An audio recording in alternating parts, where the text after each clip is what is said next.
ఈ నెల 27న AP cabinet భేటీ కానుంది. సోమవారం ఉదయం 9:30కు రాష్ట్ర మంత్రివర్గం సమావేశం కానుంది. ఇటీవల మండలిలో చోటు చేసుకున్న పరిణామాల నేపథ్యంలో ఈ భేటీ ప్రాధాన్యత సంతరించుకుంది. కేబినెట్ సమావేశంలో శాసనమండలి రద్దుపై నిర్ణయం తీసుకునే ఛాన్స్ కనిపిస్తోంది.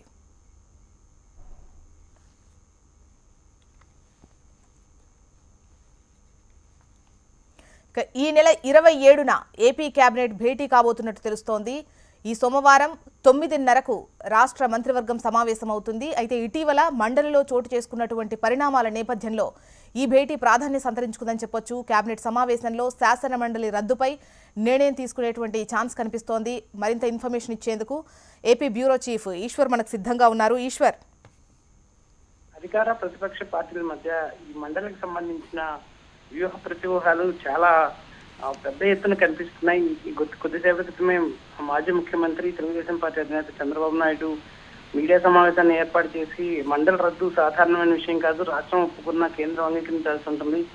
ఒకవేళ రాష్ట్రం రద్దు చేసినా నేను వస్తే మళ్ళీ మండలిని పునరుద్ధరిస్తారని ఒకవైపు చెప్తుంటే మరొకవైపు పూర్తిగా దాన్ని రద్దు చేసేందుకే ప్రభుత్వం ఒక నిర్ణయాన్ని తీసుకున్నట్టుగా మనకు చాలా స్పష్టంగా అర్థమవుతోంది. నిన్నటి వరకు కొంత సమయం అయితే ఇచ్చి చూద్దాం అన్నట్టుగా అనుకున్నారు, కానీ ఇప్పుడు రద్దుకి నిర్ణయం తీసుకుని ఒక కేబినెట్ మీటింగ్ కూడా ఏర్పాటు చేసుకున్నారు. ఆ రోజు సోమవారం ఉదయం 27వ తేదీ 9:30 కేబినెట్ ఇందుకోసం ప్రత్యేకంగా భేటీ కాబోతుంది. మండలి రద్దుకు నిర్ణయం తీసుకుని అసెంబ్లీలో ఒక మోషన్ ని మూవ్ చేసి రెజల్యూషన్ ని మూవ్ చేసి దాన్ని పార్లమెంట్ కి పంపుతారు. సో పార్లమెంట్ కి పంపినప్పటి నుంచి అది ఇన్యాక్టివ్ గా ఉంటుందా, లేకపోతే పార్లమెంట్ అప్రూవల్ అయ్యేదాకా అది యాక్టివ్ గా ఉంటుందా చూడాల్సి ఉంది.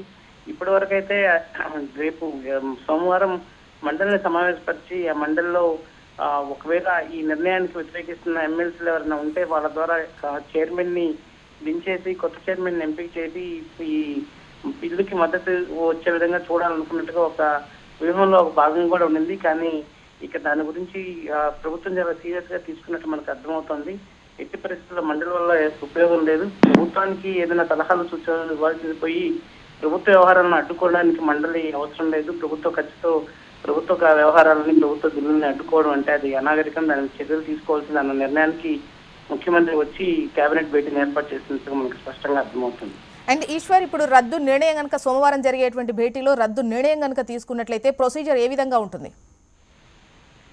రద్దు నిర్ణయాన్ని తీసుకోవడానికి ముందు కేబినెట్ అనుమతించాలి. కేబినెట్ ఆమోదం తర్వాత దాన్ని ప్రతిపాదనని అసెంబ్లీలో ఒక రిజల్యూషన్ మూవ్ చేస్తారు. ఆ రిజల్యూషన్ అసెంబ్లీ ఆమోదం పొందుతుంది. ఎందుకంటే అసెంబ్లీలో 86% వైసీపీకి ఆధిక్యం ఉంది కాబట్టి అది ఆధిక్యంతో రిజల్యూషన్ పూర్తయిన తర్వాత ఆ రిజల్యూషన్ ని పార్లమెంట్ కి పంపిస్తారు. పార్లమెంట్ నెక్స్ట్ సెషన్ లో ఈ అంశాన్ని తీసుకుని వాళ్ళు సాధారణంగా దానికి ఏం అడ్డంకి పెట్టరు. ఎందుకంటే ప్రొవిజన్స్ లో రూల్స్ లో మే ఆర్ మే నాట్ అంటే యాక్సెప్ట్ చేయొచ్చు చేయకపోవచ్చు అన్నది జస్ట్ కేవలం ఫార్మల్ గా పెట్టేదే, కానీ రాష్ట్ర ప్రభుత్వాలు ఇచ్చే ఈ రెజల్యూషన్ ని కేంద్రం ఖచ్చితంగా యాజ్ ఇట్ ఈజ్ గా పాస్ చేస్తుంటుంది. ఎందుకంటే శాసన మండలి ఏర్పాటు కానీ అబాలిషన్ కానీ రెండు రాష్ట్ర ప్రభుత్వ పరిధిలోనే ఉంటాయి. వేరే ఏర్పాటు కావాలన్నా రాష్ట్రమే ఒక నిర్ణయాన్ని తీసుకుని పార్లమెంట్ కి పంపిస్తే రైట్ ఈశ్వర్.